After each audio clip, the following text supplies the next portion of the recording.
my pet, pangalan niya ay si Kokoy. Ayan. Ayun, ang work ko po is sa GMA Network, sa News and Public Affairs. So, ayun po, I work as a segment producer and a program researcher at the same time. So, yung usual media person, so, palagi nasa labas, palagi may out of town. So, yun yung klase ng work ko. Bilang lagi ko nga kailangan lumabas kasi dito sa bahay ko ngayon, mag-isa lang ako kasi yung family ko is nasa probinsya. So, since mag-isa na lang ako sa bahay, wala akong mapag-iwanan kapag kailangan kong mag-out of town ng ilang araw, minsan umaabot ng isang linggo.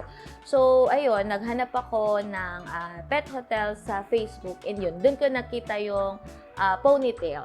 So, yun, minessage ko po sila and then, nung araw lang din na yun, may bakante naman. So, ayun. Then, pinuntahan namin siya ni Kokoy. Yun nga, nung mapadpad ako dito sa Caloocan, wala akong idea saan ko siya iiwan. So, ang ginawa ko, na-try din ako before sa iba. Na-try namin ni Kokoy dito sa Ponytail. Dito ko na siya palagi dinadala kasi nakikita ko kasi pag sinesend sa akin yung mga pictures and video ni Kokoy, nakikita ko na sobrang komportable niya, masigla siya, and nakikita ko kasama din ng mga nag-aalaga sa kanya na nag-enjoy sila, naglalaro sila, ganyan.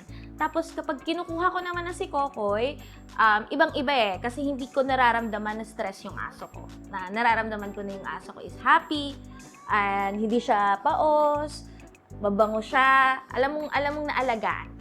So, from the time na nasa ibang lugar ako, na nagtatrabaho ako at kapag nag-update sila sa akin ng kung ano yung status ni Kokoy, nawawala sa isip ko yung pag-aalala sa kanya kasi nakikita ko naman na yung dog ko is happy talaga siya.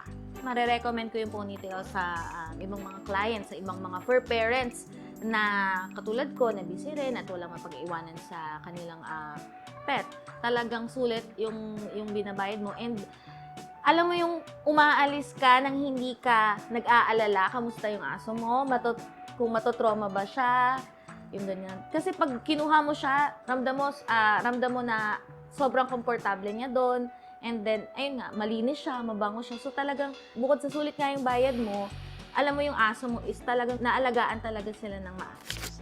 Sa mga fur parents na gusto rin ma-relax or umalis paminsan-minsan at kailangan na mapag-iiwanan ng kanilang mga fur babies, pwede nyo silang i-message dito. Ayan, message nyo lang sila sa Facebook nila and then sa contact number nila.